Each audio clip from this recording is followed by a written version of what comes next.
Wait, it's really us. This is really live. But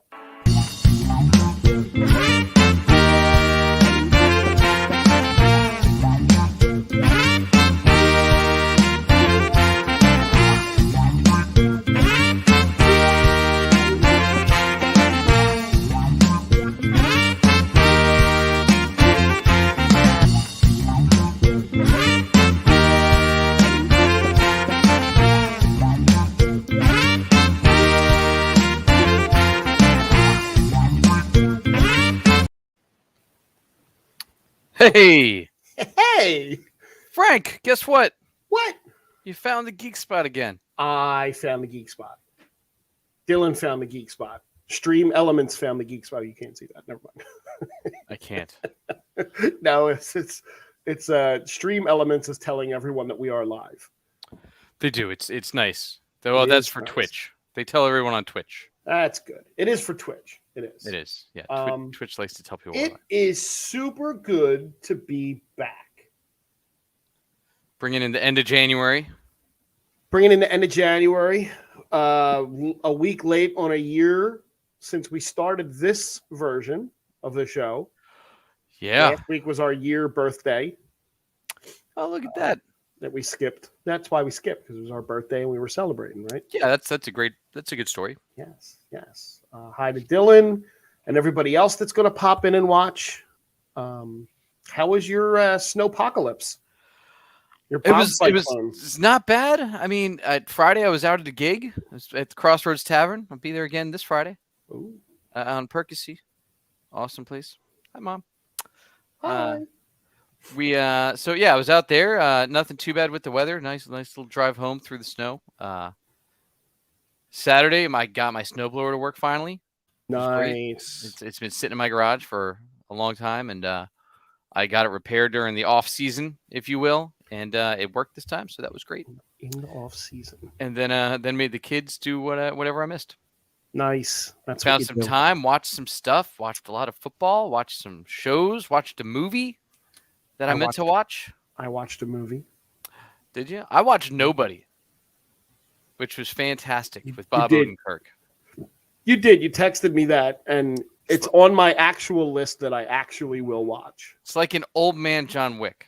Okay. And it's not spoiling anything because it's in the trailer. Like he's a little bit of a badass in it.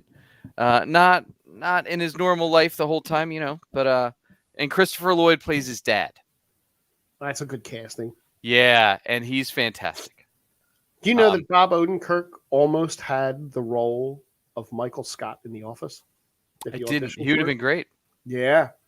So later on in the final season, they did an episode where Pam goes to Philly to apply for a job. She goes to a real estate office that Bob Odenkirk is the office manager, runs the office, and basically showcased why he would have been a great Michael Scott. It was phenomenal. Yeah, he's a talent, man. I enjoyed him even all the way back on Mr. Show. I've enjoyed him. I feel like, did he start before that? Was he not necessarily the news guy too? I don't know. He may have been. I feel like that was Mr. Show people that did that. That was an 80s sketch comedy show on HBO. Let's see if we back can in go the day. back to the 80s. Actually, But yeah, super fun movie. I'd highly recommend it. It's on HBO Max now. Because I didn't want to start another series this weekend, so I was like, let's see what movies I can go find and stream. And that was the one. We tried to start the Shrink Next Door. Mm-hmm. It's awful. Yeah. It's awful. I couldn't do it. I surprisingly watched Home Team. I don't know that I know what that is. No.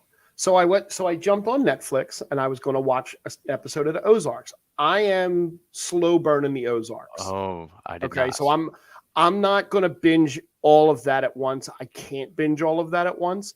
It's a lot of that's a heavy show to watch all at once. Okay. Sometimes. I don't know. I spent our night off last Monday binging the rest of it. The first episode was great. Right away in the first episode, it throws you a complete curveball, which is awesome. Yeah. Sorry, the TV upstairs is super. Are you home teaming or Ozarks? No, that was Ozarks. Yes. Home Team is an HBO is a Netflix movie about Sean Payton, the year he was suspended, and he goes home and he coaches his son's high school football team, which actually did happen. Is this who plays Sean Payton in this? Kevin James played a great Sean Payton. Huh. A Happy Madison Productions is an Adam Sandler film because his sister stars as Sean Payton's ex-wife, and Rob Schneider's in it, and Taylor Lautner's in it, and a handful of the usual Adam Sandler suspects are in it. There's no David Spade, and there's no Chris Rock or Don Cheadle, but yeah, it was a surprisingly really fun movie. That's good. Sandler makes some fun stuff every once in a while. He wasn't in this, so look, he pays to keep his friends' lights on. That's what Sandler does. I wish I was one of his friends. Well, I saw a little bit about that. I didn't remember that was what it was called on. Right. I'll have to find time for that because it wasn't bad. It's like an hour and a half, almost 2 hours, and it moves pretty quick. And there's some, I think it's based on a true story, and then Sean Payton makes a cameo at the very end, which is a real funny cameo. Did he play Andy Reid to Kevin James as Sean Payton? Because that would have been great. No, no. But like they actually used the real names of real people in the thing, so it was kind of close to true. But of course, Hollywood, right, we do what Hollywood does. We did have a sad death. I didn't realize he was still alive. But Howard Hessman passed away. Yeah, it's like you said, he's been around a minute. Yeah. Career through the decades. Going all the way back to 1968 on the Andy Griffith Show. Oh. He was Harry the Counter Boy for like 2 episodes. I didn't know he would have been that young in 1968 to be a counter boy. I scrolled all the way. He was on the Smothers Brothers comedy. I was introduced to him. He was on Sanford and Son. Holy crap. Well, yeah. I mean, WKRP in Cincinnati was contemporary Sanford and Son. Yep. He was on Laverne and Shirley. I remember him. My favorite Howard Hessman is from Clue. Oh, okay. Where he in Clue? Yeah, he knocks on the door because he plays the head of the FBI. Who was the guy? I don't remember. Who used to cross-dress? Oh, crap. He was in Legends, wasn't he? Yes. It was I can't remember the guy's name. That guy. So he plays him, but he plays him in Clue. He's fantastic. He also plays like a Bible salesman in the movie. And then he did one of the weirdest movies I've ever seen back in the mid-'90s with Crispin Glover. Ooh. Called Reuben and Ed. Reuben and Ed. There it is. 1991. He played Ed Tuttle. It's one of the strangest movies I've ever watched. Those are my big memories of Hessman, though, besides, seeing him here and there on WKRP. So he was in Soap. He was in the Bob Newhart Show, and not bit roles. These were pretty big roles. I'm just looking at his really big stuff. He was in One Day at a Time from 82 to 84. Okay. Yeah. Head of the Class. Of course, I remember Head of the Class. I liked him in Head of the Class. Right. Where he's Charlie Moore. He was in, apparently they had the new WKRP in Cincinnati. I did not know that. They 90s. Did. It did not last long. Okay. And then he just had like bit roles all along. He was in that 70s show. I remember him in that 70s show. I totally forgot he was in Police Academy.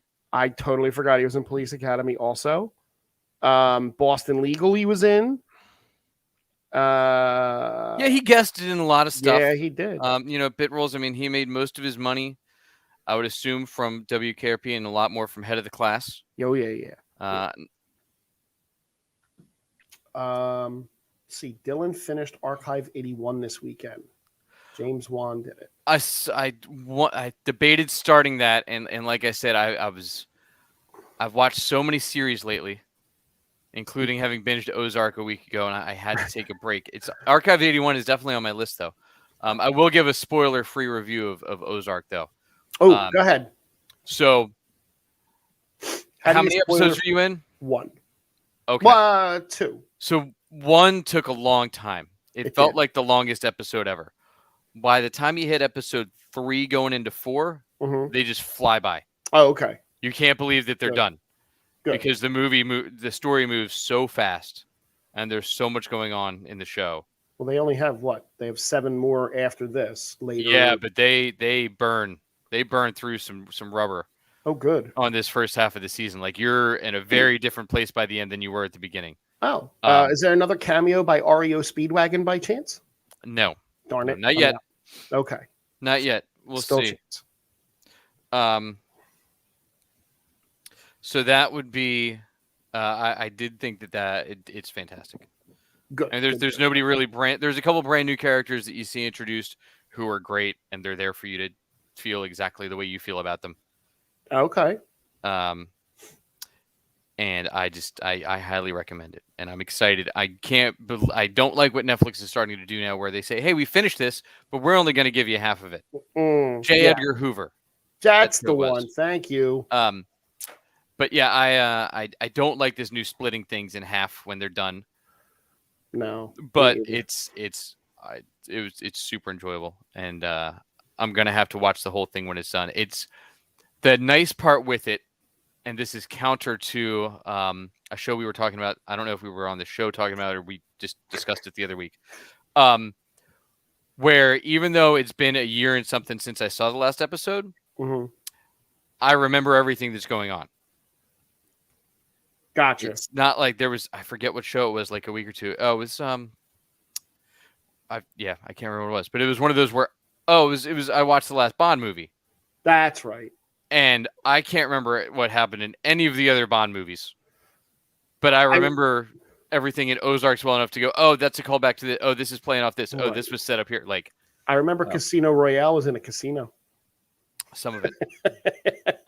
So, but yeah, I highly recommend getting Ozarks if you haven't. I totally will. I need to find something funny to offset that, and I think I'm I'm 2 episodes behind now on Legends. I think 2 or 3. I'm pretty caught up on that. Close. Haven't started Superman and Lois yet. It's rough. It's a rough season. Superman and Lois. You say you were actually looking forward to it too at first. I was. It's rough. Oh, man. Batwoman continues to lean into Gotham. Like I have to. Like that from I the show Gotham. It's so much fun still. Can I just watch the season finale with Ruby Rose and just pick up from there, or do I not even need that? What the season 1 finale? Yeah, I'm back. Oh, I'm no. a whole season back. Dig right into season 2. Okay. Season 2 takes maybe like 4 or 5 episodes, and then it realizes that it's just going to be nuts and just goes. Good. That's when they're the best. When they're nuts. What's the other one? Naomi is out now. Naomi's actually pretty good. Okay. The acting's great. The girl they have playing Naomi is fantastic. Okay. So far it's good. They're not getting bogged down into all the CW relationship tropes. Not yet. Not yet. You usually have a season. Yeah. So enjoy the season before they do that, because that's what's killing Superman and Lois now. They are all in on CW angsty high school crap. Maybe when Lucy Lane shows up, it'll get better. I don't think so. No. Great. And what's the other show? Legends. Legends is super fun. Yeah. They're creating this issues across the CW verse now. With I think I'm two back. I'm at the episode where, spoilers for anyone who hasn't watched it, where they time jump into the house. So it's like 3 back, I think. Maybe were they timed? Is this where they're on the reality show in the house? No. This current season. I know. Oh, there's a reality show in the house. No, I did not know that. So 3 back. So when they first get there. Okay. Then you're only 2 back. Yeah. Okay. Yeah. So I'm right there, and that's good. That's good for me. I have even more awesome news for you. In the world of movies, the Fast and the Furious franchise has cast more family. Jason Momoa is in an unknown / villain role. I've seen unknown and I've seen villain. So he's probably Don's long lost brother on his mother's father's second side. Isn't Charlize Theron the bad person still? She's partially the bad person. Maybe Jason Momoa is her lover, and he's related to Dom somehow because family. If you're gonna go from Lisa Bonet somewhere, that's a good place to go. That's where you're gonna go. So as I mentioned Peacock earlier, this is a fun little blurb. Peacock lost $1.7 billion in 2021. So they had 9 million subs by the end of 2021. Ooh. Which is a lot, but they still lost money. It's not. Well, that's not even what used to watch The Walking Dead in season 2. Although the service had 9 million subscribers for their paid platform by the end of 2021, with their revenue reaching 778 million, they spent almost 1.5 billion on streaming content, among other costs. At the end of the day, their loss doubled from 2020, and they are now 1.7 billion in the red. However, Peacock's current plan is to double down on spending on their original content and focus on expanding their paid subscribers while enticing new ones to the platform. Over the course of the next few years, NBC Universal and their parent company Comcast want to be spending $5 billion a year on original content. Dude, I'm sure Netflix spends 10 times that. Correct. And saying that, they just canceled The Lost Symbol after its first season. Well, it was only supposed to go one season from what I was reading. Yeah, so a lot of Peacock is tried to, I mean, they don't have rights to a lot of stuff. So they've really tried to dig into that NBC catalog from the 80s and 90s. Mm-hmm. Bring it back. They canceled the Punky Brewster show, which was super cute and fun, in my opinion. Yep, you said that. Anybody that's listened to the show knows I hate everything, but I thought that show was great. It's true. He does hate everything. I use Peacock to watch Psych, and that's about it. I think I pay for it every month because they talked me into it with Saved by the Bell season 1. I think I pay for Peacock, and I just finished The Office again, so I have to start that over. The finale yesterday. Your funny you need to go watch Letterkenny. Yes, because I also finished Letterkenny. That's your funny. And they have the WWE stuff, so they have wrestling, right? But you can't pause and go back while you're watching a wrestling pay-per-view like you could on the WWE network. So if you pause it and you miss something, you want to rewind, you can't do that. Kind of sucks. It also doesn't stream 4K still, which is annoying. Yeah. I'm the Peacock thing. There's not a lot of content for me on there. Like I said, I use it mainly just to go watch Psych, which is my filler show when I need to go watch. Or Parks and Rec is on there. You can watch that. Yeah, I feel like that's on multiple streaming services, though, isn't it? No, or is it just on Peacock now? Yep, same thing with The Office. They sucked it over there. Paramount Plus, another streaming service. Yeah, the one that I refuse to get. You can get most of that stuff on Amazon Prime too. Yeah, I know. Unless I'm paying for it through, and don't realize you probably are paying through Amazon. Damn it! Paramount Plus announced the cast list and story details for the Grease prequel series, Grease: Rise of the Pink Ladies, which debuts later this year. Wait for the summary. Before rock and roll ruled, before the T-Birds were the coolest in the school, 4 fed-up outcasts dare to have fun on their own terms, sparking a moral panic that will change Rydell High forever until Grease. So do we get Benny Goodman, you think? Glenn Miller Orchestra? I think it's all big band? They have the cast. So we have I'm just saying the music they'll play. I'm just saying the music. Oh, the music? Yeah, it's going to have to be. And Rizzo was the original actress, right? She's there still? She's there as a 16-year-old this time. They de-aged. Stockard Channing. Stockard Channing is now a 16-year-old. That tracks. I think that would be great, yeah. They did announce the cast. I don't think I recognize any of them. Look, if they could make Samuel L. Jackson look like he was in his 30s for an entire movie, they could pull it off with Stockard Channing. That's true. That was a really good movie, too. No. So we mentioned the Santa Claus, CLAUSE, Santa Claus. We did with Tim Allen. yes, Elizabeth Mitchell has said yes, she is coming back. That means it'll get canceled after a season. It might. She's So- really good at that. Well, no, she didn't. No, you- Lost went 3 with her. You bring her in to put that nail in the coffin to bring it down. Is she the what was his name? Ted McGinley? Oh, yeah. Is she him? Is she the female version of him? She's not. I mean, look, she did it to V. She did it to I forget. She's been in so many failed TV shows though, and I love her. I think she's great. But she is the queen of driving TV shows into the ground. There you go. I couldn't say that out loud. Let's see the synopsis. Correct? Yeah. Okay. The synopsis for the show is Scott Calvin is on the brink of his 65th birthday and realizing that he can't be Santa forever. He's starting to lose a step in his Santa duties. And more importantly, he's got a family who could benefit from a life in the normal world. About time he starts realizing that at 65. Yeah, since his one kid's in his like 40s. Right. Look, I'll take it. It's and Tim Allen is just under 70. Okay, so it tracks. It tracks. I mean, which is about the age that I think most of us would be like, oh, that's around Santa's age. Mm-hmm. Him is like a 40 something year old. Doesn't really, No. they had to age him up, so now they'll just let him be in his natural state. Correct. That's my guess. Yeah. Correct. And Look, I like Tim Allen though. He's I fun.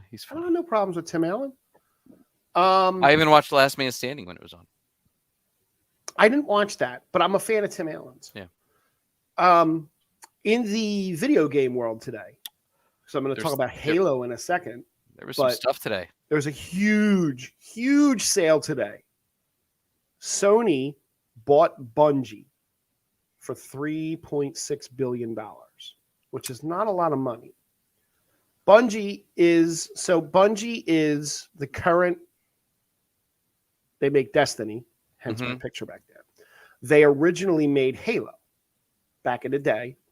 And then when they split from Microsoft, they left Microsoft because they wanted to self-publish and be on their own.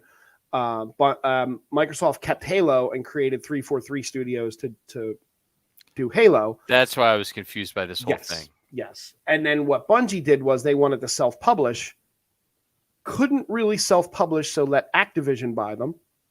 They entered into a partnership with Activision that was supposed to be for long-term, and then they got out of that after a handful of years and have been self-publishing. Okay. And now just got bought by this looks like it's the first step in Sony's answer to Microsoft buying Activision.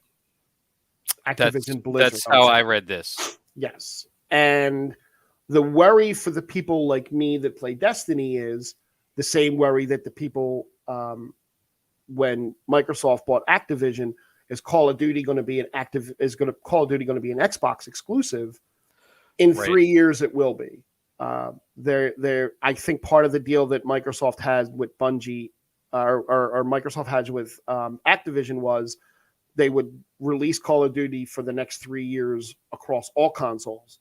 And then I believe what they'll do is in 3 years, they'll pull Call of Duty to Xbox only. So the Sony Bungie deal, the release that came out from Bungie was that everything is staying the same basically through 2024 through their next 2 big monster releases. And then after that, it closes the arc on the story that they're telling. And then I don't know what's going to happen after that. It could possibly go all Sony.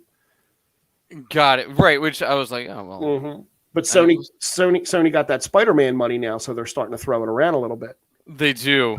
There's more than a little bit of Spider-Man money going on there. There is. So yesterday during the what a hell of a last month of playoffs for football. Like we don't do sports, but they have been an absolute blast. Whoever was the person that wrote the script for this NFL playoff season, wow. Look, it's that extra week of football I think made a huge difference. In the playoffs. I'm extremely happy with the teams going. The Bengals were in the Super Bowl last in '88, and I rooted for them then against the Joe Montana 49ers and came up short. I think a lot of these teams having the so many of the playoff spots were decided by who was hot at the end. So as opposed to what usually happens, where you have somebody that's kind of been rested on their laurels the last few weeks of the season, you had everybody was playing peak football at the end and just carried it through. Yep. Because the teams that weren't definitely got knocked out of the playoffs last week. And the week before. I mean, Green Bay and Tennessee just. Yep. And then there was that fun announcement yesterday that took Facebook by storm. Not Facebook, the internet. Oh, on Saturday. Saturday, that Tom Brady retired. But everything, I think, personally, I think he was going to retire and it got out and he's pissed off that he didn't get to say it. So he's going to play another year. I don't know if he was going to. Even the reports before that were like, look, he's talking about it, but he's not going. He wouldn't announce it until after the Super Bowl. Right. He didn't want to overshadow the Super Bowl. Right. Or he also wouldn't have announced it on the same day that Roethlisberger did, out of respect to Roethlisberger. Right. Right. And nobody needs to have that. And so instead, they just that Adam Schefter, who I can't stand. I thought he was canceled at some point recently. Woo. I don't know how he got back in. He put it on Twitter and everybody ran with it. If you go to his Twitter, an hour later, he says, "It's not confirmed, everybody." Right. And nobody cared. Nope. Everybody ran. Even Tom Brady's clothing company or his brand company didn't care and ran something. Yep. But they pulled it. Yeah. But they tagged Brady in it. It wasn't Brady that posted it. No. So my original point with the football thing was the halo. I didn't realize it was this far along and that it was like, oh, hey, it's here. So coming from executive producer Steven Spielberg, it's already been confirmed that the streaming series Halo will actually exist in an alternate timeline and continuity apart from the video games and the novels it's based on. It looks like the events of the series will serve as a prequel of sorts to the very first Halo game, featuring the war between humanity and the Alien Covenant before the discovery of Halo itself. The series is going to chart its own course with its own Halo continuity known as the Silver Timeline. It premieres March 24th on Paramount+. So I don't know anything about Halo. I know a little bit about Halo. I know that Halo is the big ring that does some stuff. And I know the aliens are the Covenants. Which they referenced the Halo in the trailer quite a few times. Okay. Correct. Not part of my gaming history, that one. No, I never really played it. And I know it's got a huge following. But I did watch the trailer today. For me, I'll watch it only because I played the game a little bit, and I'm more of a gamer than you are. So, for those type of games, anyway. Yeah. Look, I'm not the gamer I used to be. I just haven't had time. Yeah. And if I watched more TV shows, neither would I. Yeah. See, there you go. Well, look, it's hard for me to play on my phone while I'm playing a video game. It makes it tough to balance that out. It looks good. It's got a cast with people that I don't know. Also, again, I don't know. You know, Pablo Schreiber. Yeah, it's Liev's brother. No. You also know Pablo from he's been in everything. Oh, no, you see Pablo. You'd be super surprised. Were you an SVU guy? Nope. He's a pretty major role on Law & Order SVU over the years. No, never was in an SVU. Oh, he was in Bubble Boy. Okay. He's been in like everything. Yeah, he's always sneaky. He's very versatile. Pablo is. Gotcha. Well, he's going to be Master Chief. Cool. He was great on American Gods, actually. Played a Leprechaun. Jen Taylor is going to be Cortana. You should at least know that, right? You know that name. Because Cortana's infected into your Windows PCs now. Yeah. What I'm hoping based on the trailer is that they keep the mask on. Well, as far as I know, they've never taken it off in a video game. Yeah, I'm hoping they keep it on because that's what drives me nuts about every superhero genre thing that we have. What about the Star Wars people that take their mask off? Same thing. I have no interest in seeing Hayden Christensen's face. Not him. I have no interest in seeing Boba Fett's face ever again. That's the one. There we go. We'll get to that in a few minutes. He-Man. And the Masters of the Universe Season 2 will debut on March 3rd. This is not the Kevin Smith version. This is the other one, the other animated version. Oh, the kids one. The kids one. Not the one that ruined all 40 Not the one some odd year old men's lives. Not the one that, yes, not the one that sent men into a corner crying. So that's coming. Speaking of He-Man, Kyle Allen has been cast as the live-action He-Man. The football player? Not the football player. Oh. The football player. He's thinner than the football player. Oh, good. Good. And the movie has changed hands from Sony to Netflix. Kyle Allen is from West Side Story for anybody that saw it, though. I did not. There weren't a lot of people that saw that. That's how he's known right now. Is not in the theater at least. No, but he's from that.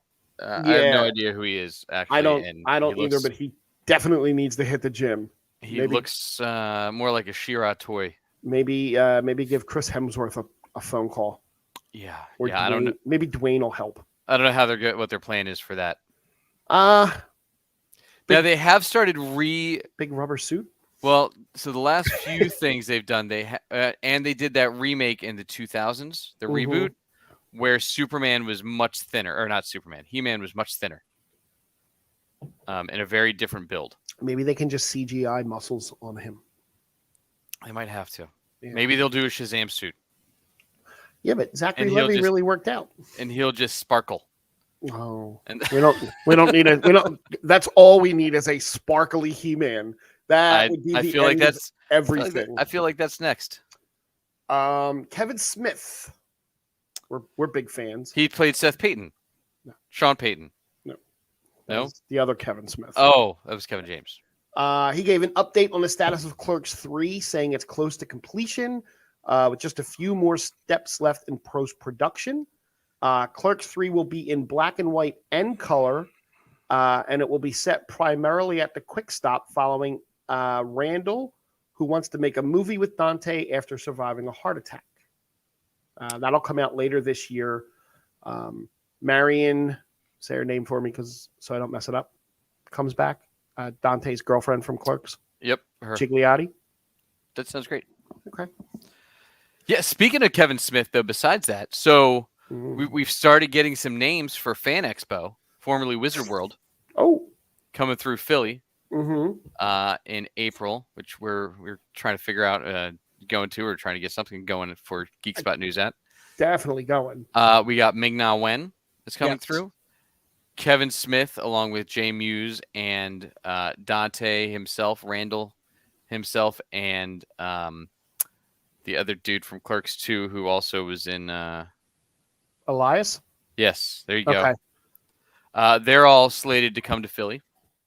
So that should be pretty cool. They're going to be there this Saturday, so hopefully we can figure out a way to get some dirt from there and report it to all you guys after that weekend.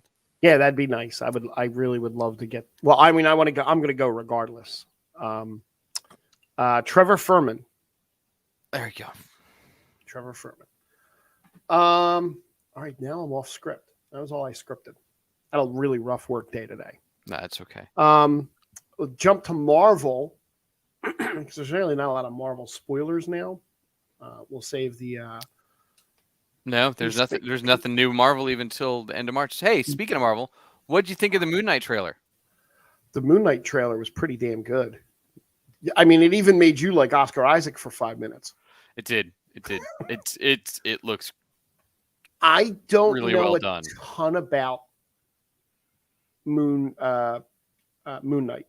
I loved Moon Knight in the 80s. Unfortunately, there was no content for Moon Knight in the 80s.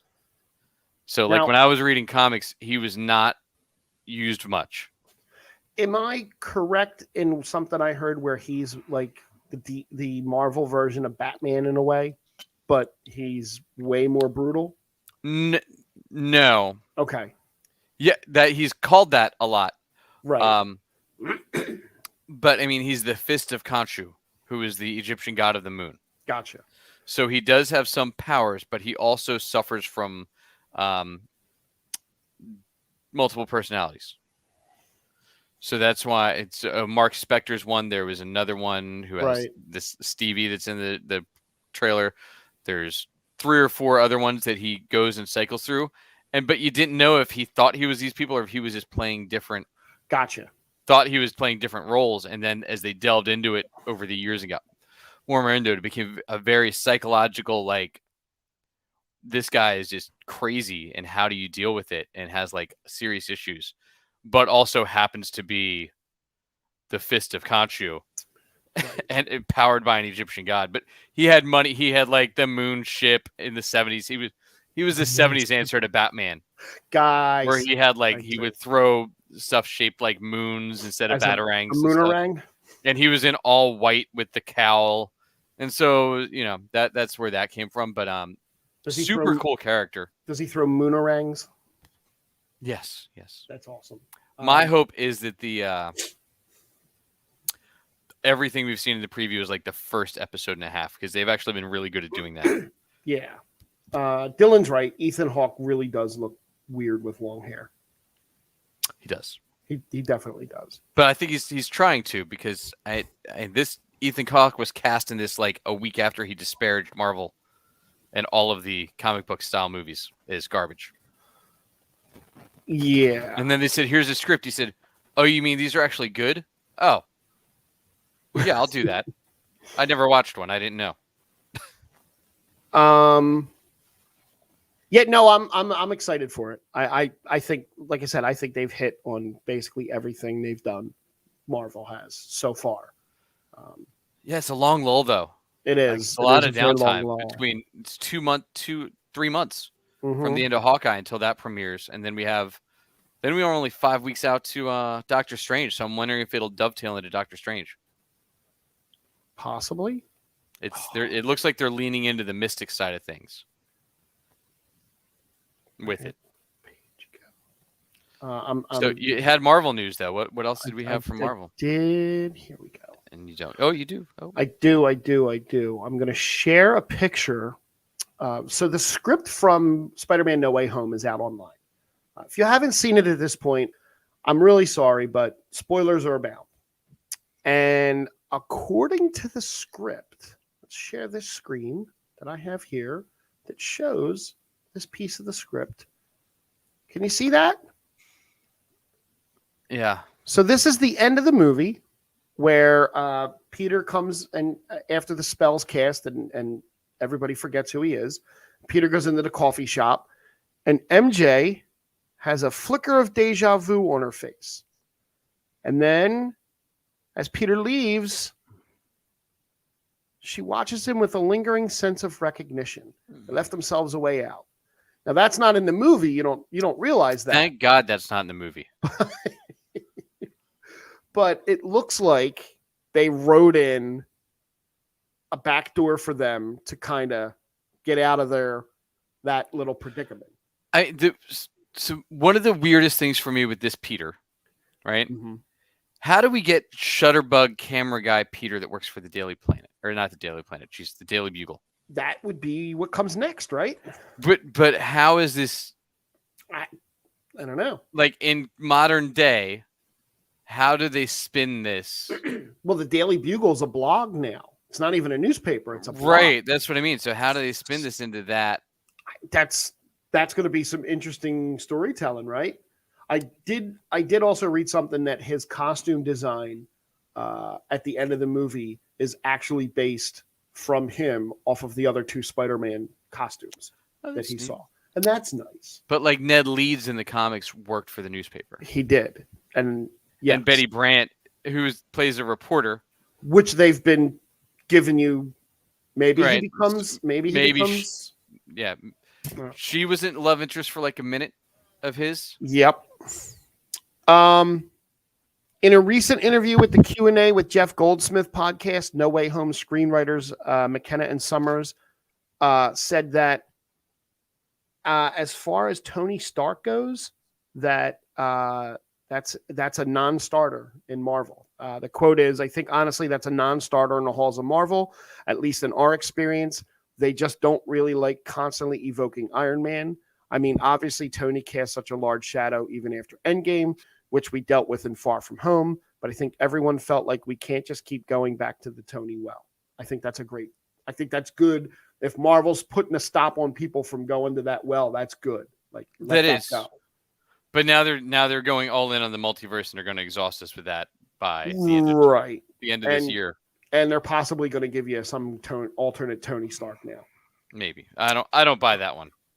Spider-Man No Way Home's odds of landing a Best Picture nomination at the Oscars take a hit after the film was snubbed at the PGA Awards. So it's possible that the PGA Awards are typically a strong indicator of what will be nominated at the Oscars. Yeah, I was hoping for a little more. Willem Dafoe was on SNL this weekend. I was hoping for a little more. Oh, I didn't watch Spider-Man references in there. There was none, but it was pretty good. I mean, I guess that makes sense because spoilers and stuff still technically. Yeah, well, they let him just be Willem Dafoe a few times. That's all you need to do.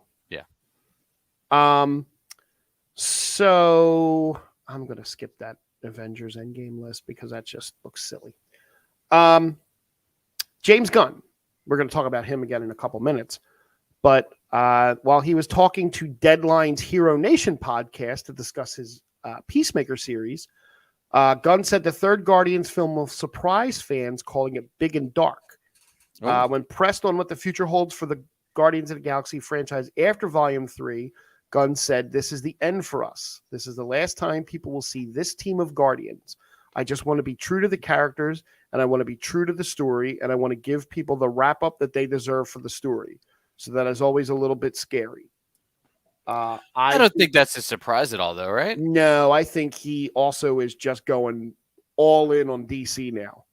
Like, I think do you want to go? We'll go there next. We'll go to DC next. Yeah. Because while we're talking about him, we may as well keep rolling with him. I think he's had so much fun with Peacemaker. Yes. And this is Batista's last movie with Guardians of the Galaxy. Yeah, he can't keep working out to do that anymore. No, he's getting old. I mean, he's like in his early 50s. Whew. Yeah, right? So before we go to Peacemaker, I texted you, this was news that you were super excited about, that Grant Gustin is reportedly finalizing his contract for season 9 of The Flash. Yay! Maybe in case anyone's still watching after this season. Maybe he'll build Gideon, finally. Or maybe that just doesn't happen because they're going to erase that from the timeline. Yeah, but the problem is if this is Gideon from the Wave Rider, right? If it's the same Gideon. The other guy built. We watched Gideon get built this season. Yeah. Correct. Though that's really a time loop, seeing Gideon get built, because the other dude built Gideon off of Gideon. Right. So. Well, whatever. Yeah. But yeah, I hope Grant Gustin changes his mind and goes to pursue a lucrative, exciting movie career doing things that aren't The Flash. Maybe the baby will keep him up at night. As an adult, yeah. Well, he's got a new baby, I mean. Oh, does he? Yeah. Just one? Him and his wife had a baby. Just one? Just one that I'm aware of. Okay. So we're going to jump into Peacemaker spoilers because we missed it 2 weeks ago, and this week. Oh, we did. We're 2 weeks. We are 2 weeks behind. I don't even know where to start with this show. This show, it's like getting better every episode. It feels like to me. It does. They're similar to what I said earlier about Ozark. Like they're not wasting time on story. They're moving things along. Mm-hmm. They're having a blast doing it. John Cena continues to go all out. John Cena is killing it as this character. The only thing that I wish would have happened that didn't was John Cena showing up at the Royal Rumble last night in his Peacemaker costume. That would have been epic. Did not happen. Yeah, they would have had to pay DC for that. Yeah, they're cutting too much talent, so maybe he doesn't have. According to James Gunn, episode 6 is the wildest one yet. He is keeping the entire cast in the dark about the finale still. That's fantastic. Peacemaker actor Steve Agee? Yeah. Steve Agee says James Gunn is even keeping the cast in the dark about the show's top secret season finale. I mean, and he didn't send it out as trailer screeners or anything, which is awesome. Nope. Oh, I can't imagine him as either one of those people. I did see this. I think I saw this when we took our hiatus. I was going to mention this, that yeah, John Cena went and applied or tried out for auditioned. Jesus, it's been a long day, dude. Auditioned for multiple roles. One being Cable, one being Shazam, and Marvel's like, nah, man, we good. And James Gunn was like, all right. I'm glad I can't see him as either evil. I quit. I Cable's tricky because you need somebody younger to play Cable. Because and this goes back to my issue with the way they do these comic book movies now. Like Josh Brolin, to get back in shape for Cable again, like that's going to be a lot. That's a big ask. And he's playing both. Because it's been like 6 years now. Yep. And he's playing Thanos and Cable going forward. Yeah. So Thanos is coming back. Well, that's not a surprise. I mean, we just met Thanos' brother. Spoilers. Right. So I do want to talk about Freddie Stroma in Peacemaker. Yes. So, oh my God. As Vigilante. So I'm sure you saw this, but we didn't get a chance to talk about it because he hadn't really been a big contributor to the show until the last 2 episodes is really where he made his mark. Right.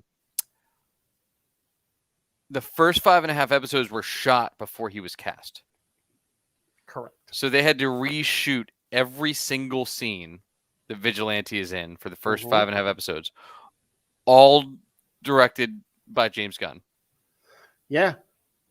I had to redo all those scenes, and this dude is amazing. I can't imagine the other guy they cast in this role even. He's better than Josh Segarra, who played Adrian Chase on Arrow. Yeah. Wow, like he only talks like this all the time. Well, right, because that's what he's supposed to do. Well, that's also a much darker take on Vigilante. This take on Vigilante is sensational. Well, no, that wasn't a take on Vigilante. That was a take on Adrian Chase. Right. Well, he was because Vigilante was the other guy. Oh, that's right. Vigilante was that stupid detective. That was their red herring. Oh God, that's right. That I hated that so much. They used Adrian Chase's name to make you think that was Vigilante. Right. Look over here. Look over here. Yeah, we fooled you. The good old days when Arrow was still a show. So yeah, I think he's been phenomenal. The physical stuff he's doing, just the comedic timing that he has, and John Cena and he together are great. Everybody's done fantastic work on this show so far. I'm excited to see where it goes. Do you have a theory on who Chikudwe's playing? On who he is? Chikudwe? No. The guy that leads their other Mur? Mur? No. The guy that leads that's leading this. Oh, who he's playing in what? Guardians of the Galaxy?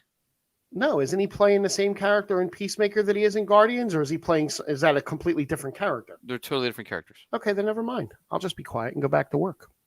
Rumor has it in Guardians of the Galaxy who'd be a character called High Evolutionary. Gotcha. Who there was a stretch in the late 80s called the Evolutionary War. So every year, Marvel did a thing with their annuals where they would have a storyline run through all of the Marvel annuals, same as DC did with like Armageddon and those things. But so that was one of them, was the Evolutionary War, and it was the High Evolutionary would come and push certain people to their evolutionary brink and evolve them to have like superpowers and their next step and things like that. Gotcha. He was the one that created this whole space called Wundagore that was like super smart cows and horses and all these people, and that's who actually raised Wanda and Pietro Maximoff in Marvel's old lore. I see. But that's supposedly the character he's going to play, which will tie into whatever they're going to do with Adam Warlock, I'm sure. What Dylan just said is what I was actually have a page up for that too. That John Cena did improvise the scene where he just started saying celebrity names. Steve Agee said that they basically just shot for 20 minutes and everything he says is ad-libbed and made up. And there's an end credit scene where he does that also, where he keeps going. They said it was like, it just had them in stitches. Like it was hilarious. There's a couple of those. There's a scene.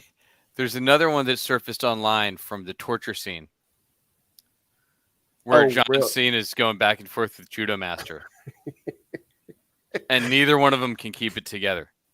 It's fantastic. And James Gunn is like dying all over the mic in the corner, trying to feed the line to John Cena, and he can't do it. Right. See, and just like cracking. It's great. I think James Gunn posted on Twitter. I think I'll have to look for that. I seriously, I love this show more and more with every episode. And the next episode, one of the previews is the what is it? The White Dragon comes after Peacemaker now. So yeah, I think that's where we're gonna go. And I mean, it's they embraced, because I've seen a lot of stuff. Back of school. Yeah. Yes. To whatever my wife is saying. Yes.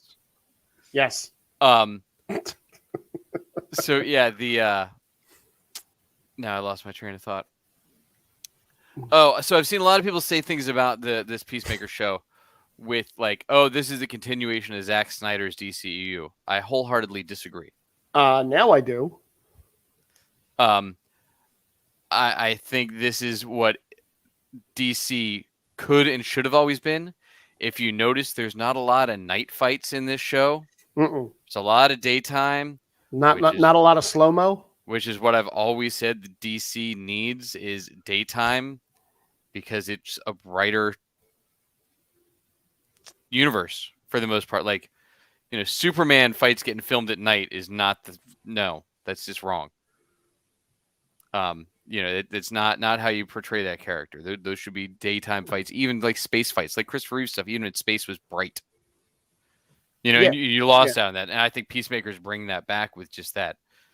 Even if it's, James Gunn and super gory and funny and everything, though, it definitely brings back that sense of levity that you need in DC, that they always had underpinnings where Marvel was never really the funny ones.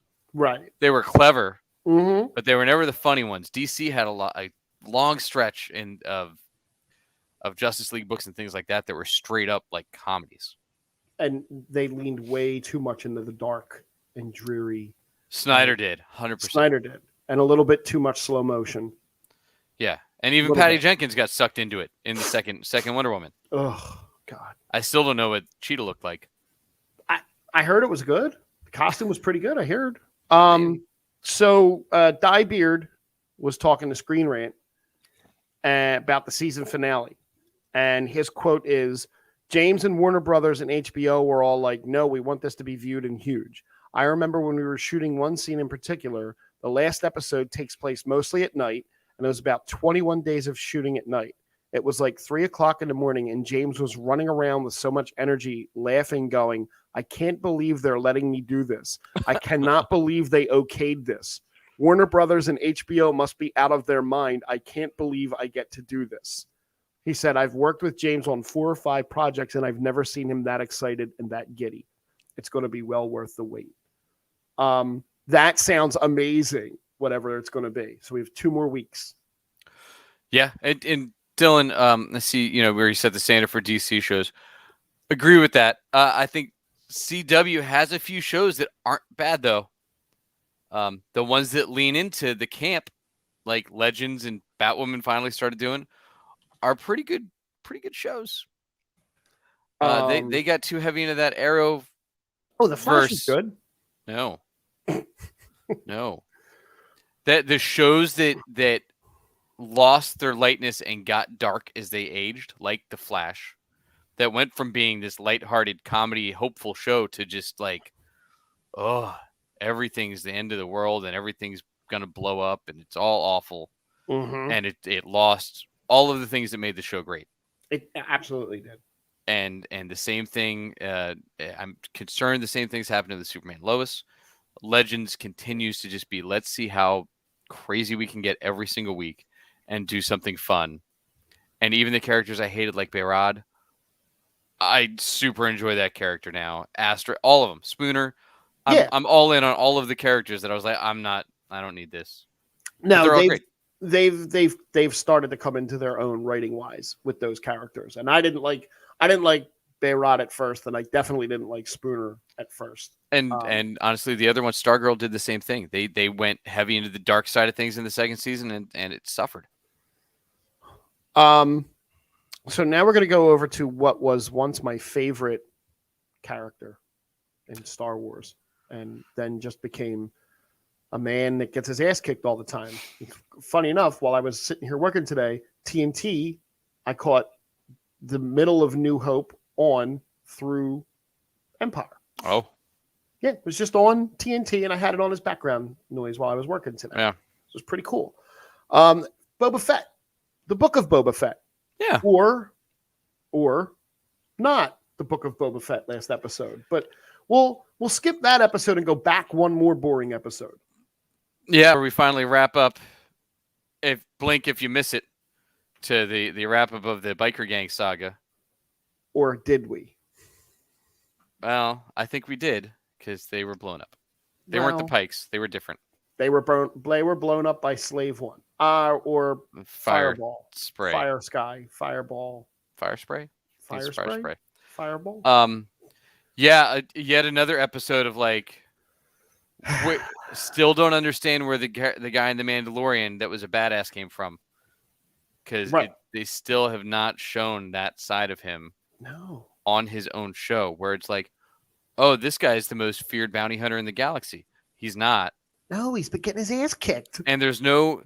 And I was listening to something else that made me think about this. So there's what they haven't done with Boba yet on his show, even with all these flashbacks that have become really tedious. I don't understand how, from the time this guy was all about hunting Han Solo and then gets kicked into the Sarlacc pit, he's like, you know what? While I was in the Sarlacc pit, I changed my mind. I want to be a crime boss. I don't want to be a bounty hunter anymore. I feel like the whole mentality and concept behind this character at this point has been influenced by Tamora Morrison to the point that it ruined the character, where he just wants to be this zen. Yeah, but even he said he's talking too much in character. Like, he tried to give lines away at one point. Yeah, but he doesn't talk enough. He just says, I am Boba Fett a lot. He is Boba Fett.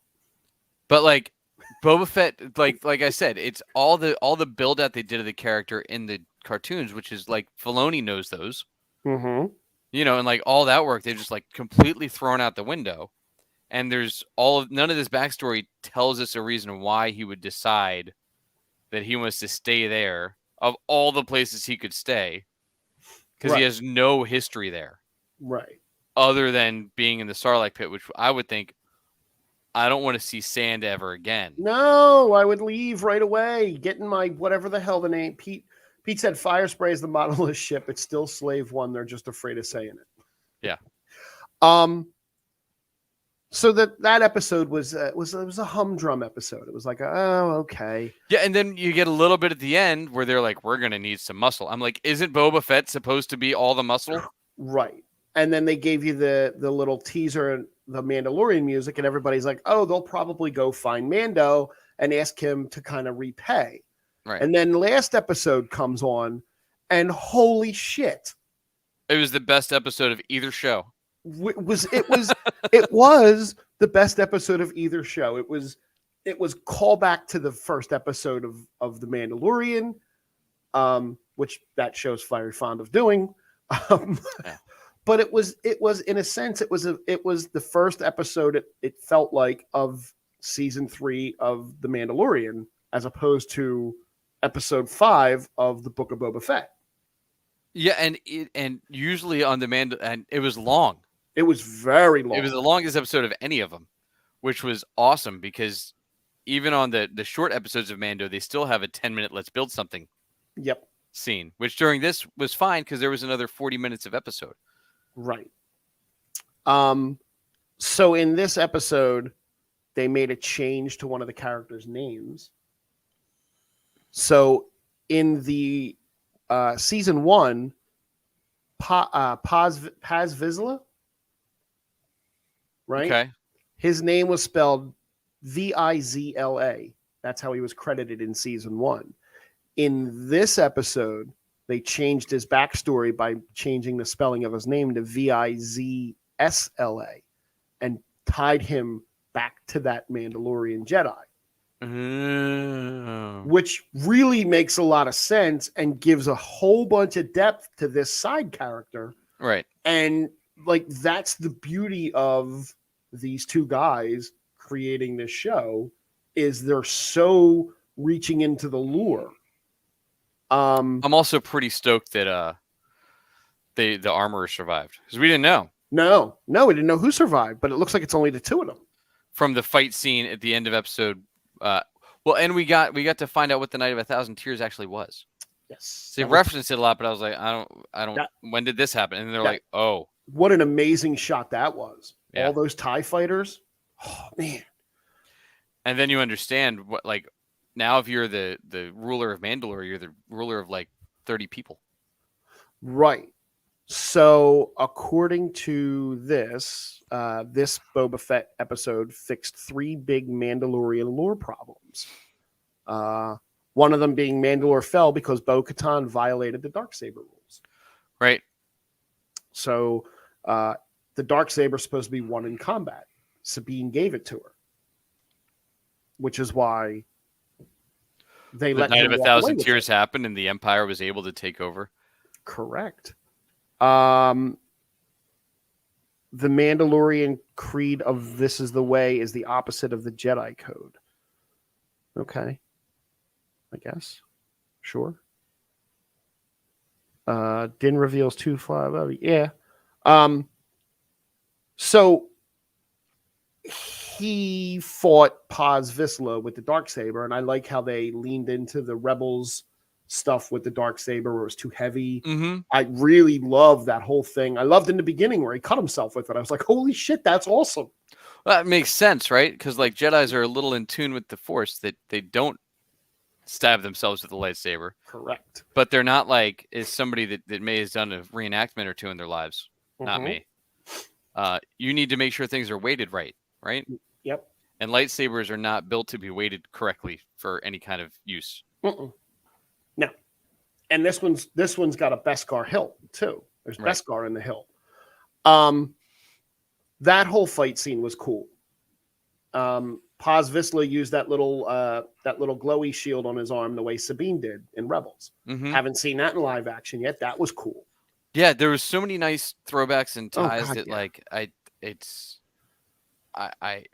it makes me feel like we've wasted all these episodes on Boba Fett sitting in a bacta tank, not doing anything. So getting to see like commercial flight was like, what the hell? That like, was. I was like, why is he on that? Because I totally forgot that his ship got blown up. Right. And the fact that he had to check all his weapons and he tried to use a religious exemption, and then the robot's like, nope.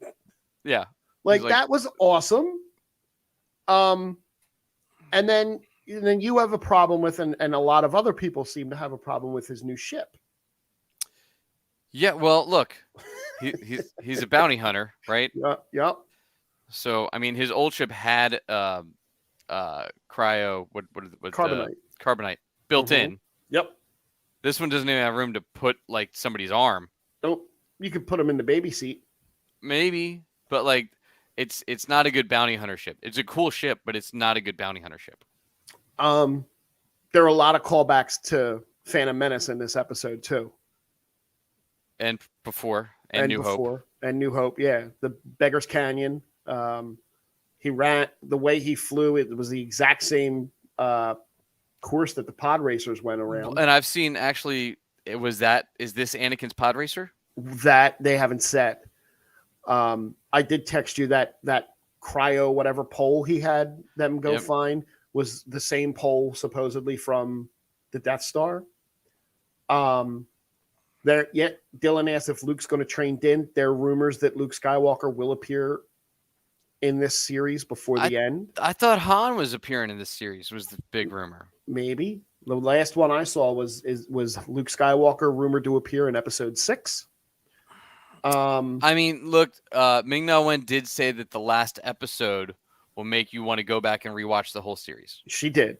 and I can't see how that's something I want to do right now. So Speaking of that, that's something from the episode prior that we didn't get to address with how Ming-Na Wen just got made into a cyborg without yeah, not of her own will at all. yeah, Like that's Saber, like how. that's a little rough. Yeah, yeah. That was totally forgot about that. Thank you. That was a big like whoa. So she's half a cyborg now. Yeah, that's and doesn't seem to mind, which is really No, weird. no. One of the other little cameos, the little robot. For those of you that played Jedi Fallen Order, that looks like BD-1 from the Jedi Fallen Order video game. Same model, right? Same model, but it looks like it. There again, nothing's confirmed, but that looks like it could be this. It could be the actual robot because Cal Kestis would be purged by now. Or fine. Possibly fine. No, I know we saw that, Pete, but like we didn't know what right. the backstory was to him really. Like it just seems a little, you know. So let's see. We had the Starfighter from Naboo. But Kestis would be how old now? Well, Kestis would be only like 40 something. How all right, because this isn't that far off. The Mandalorian. Considering he's about 18 years old during the games event, he should be about 46 years old now. Yeah. Okay, he could be alive. Maybe he's hanging around Tatooine with everybody else. It's a we'll see. Place. No, he's not Dathomir. He's probably on Dathomir hanging out. Maybe. I mean, he does. You do end the game. Spoilers. He does have a Night Witch girlfriend. That's Night true. Sister girlfriend. God, that's such a good game. I'm really happy they're making a second one. Eventually. Yes. They'll announce that it's going to come out in 4 years. Is probably my guess. Let's see. Does Anakin's spinny trick? I mean, Dylan, we could get Mace Windu. I'm sure there's more flashbacks coming. There probably is. So according to this, the Book of Boba Fett, Episode 5, subtly brings the Empire's fate in Legends into the new Star Wars canon. I read some of the books, but it's been 30 years, so I don't remember what happened in Legends canon. In the old expanded universe, the Empire retreated into a so-called Imperial remnant on the very edges of the galaxy. The Imperial remnant signed a peace treaty with the New Republic, and the two coexisted. All that was branded non-canon or Legends by Disney. Like the big rumor that keeps floating around is that Grand Admiral Thrawn is going to be the Thanatos of Star Wars. Like that he's the next big thing coming. That'd be fine as long as they cast it right and they don't cast a dude in his 60s because the rate they're making these things. Yeah. I would like to see Mace Windu pop up too. That would be pretty friggin' awesome. He's already filming what you call it? He's filming Secret Invasion and whatever. Which we did. There were some set photos of Emilia Clarke that leaked on that, but who, Quake? I mean, what? What? Yeah. So I don't know where we're going to go with Boba Fett. I mean, there's going to be a battle, but I don't know why he's fighting him or why he wants to take over the planet and just be a co-crime lord with all these other guys. So we'll see if we get some motivation soon. He's tired of bounty hunting. But he hasn't bounty hunted in how many years? It's been a long time. It's been a long time. I think that's the biggest part. Like, was he in the Sarlacc pit for like 4 years? 4 or 5 years, I think. But was he? I don't know. He just randomly woke up and he was still not. I know the digestion is slow, but like, seems a little weird, right? Let's see. After Boba Fett escaped the Sarlacc pit, he became part of the tribe of Tusken Raiders. How long was he? The flashbacks get confusing. Yeah, they don't say yet, but I think we're what 5 years? 5 years after, right? The short answer is 5 years.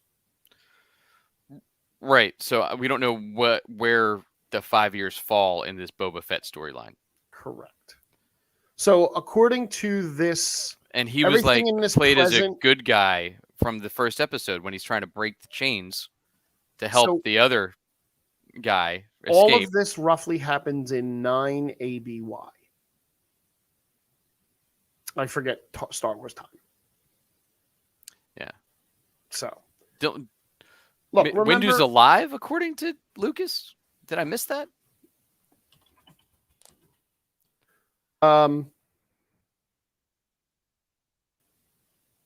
I guess Um, we'll see what happens. That would be funny.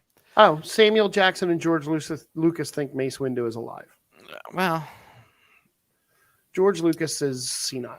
No, it's I'm excited. This week we get 2 more days. We get another Mandalorian episode or Boba Fett episode. We're not sure yet because at the end of the episode, Fennec Shand showed up and asked Mando to. what do you think the odds are that Pedro Pascal showed up for any of these? I don't think Pedro shows up, except for the last 2 episodes when he can now because now they went through that thing and he's now allowed to take his helmet off because now he's no longer a Mandalorian. Well, right, but he wants According to to the become armor. one, so now he's got to go become a Mandalorian again. So he's got to. So is that what season 3 is, where he goes to the river under the thing and does the thing with the? I would assume that's his plan. And he's got the little gift for baby Grogu. And we find out more about who he was before when he was a foundling. I bet you that. Was he related to the Solos? Oh, well, but that was a made-up name. Yeah, it is. We'll see. No, that's good for a 2-week layoff, right? Yeah. So, I think you have to be force sensitive to train. Maybe. And I think we've proven pretty hardcore that Din is not force sensitive at all. No, he did. He really did give up the one weapon that could stop a lightsaber to make a toy for Grogu. Or it might be armor. We might get this badass little. It's a tiny little thing, it's like this. Grogu's tiny. It's a tiny little thing in a Grogu napkin. Yeah. Yeah, it's a little Grogu napkin, a little Grogu helmet. It could be. It's too small. You never know. Yeah. So, yeah. So, hey, thanks everybody, as always, for finding the Geek Spot with us. Make sure you give us a thumbs up, a 5 stars, a subscribe, a like, whatever you can give, wherever you're listening, wherever you're watching. Tell a friend, and write us a review. Like I said last time, if we get some of those in, we'd be happy to read them. Spread the word. Yeah. And we will see you all next week. I don't think we shouldn't have any time off till maybe the end of February. So it depends. We'll see. Maybe. We'll see. Maybe we'll get another bomb cyclone. Oh, we could. So thanks again, everybody. Tiny Beskar Chainmail. There we go. That's what I was saying. There you go. That'll be the name of my next band. It'll be Tiny Beskar Chainmail. Trademark. Yeah. So as always, thanks, guys. You can find me at jackkidmusic.com. You can find Frank. Where at? At Gimzak on the Twitter. I write write some flyers, articles for All About the Birds Network once or twice a week, depending. So you can find my stuff there and on Facebook. Awesome. Frank does it all. And hey, we'll see you all next week. Thanks for listening. Finger guns.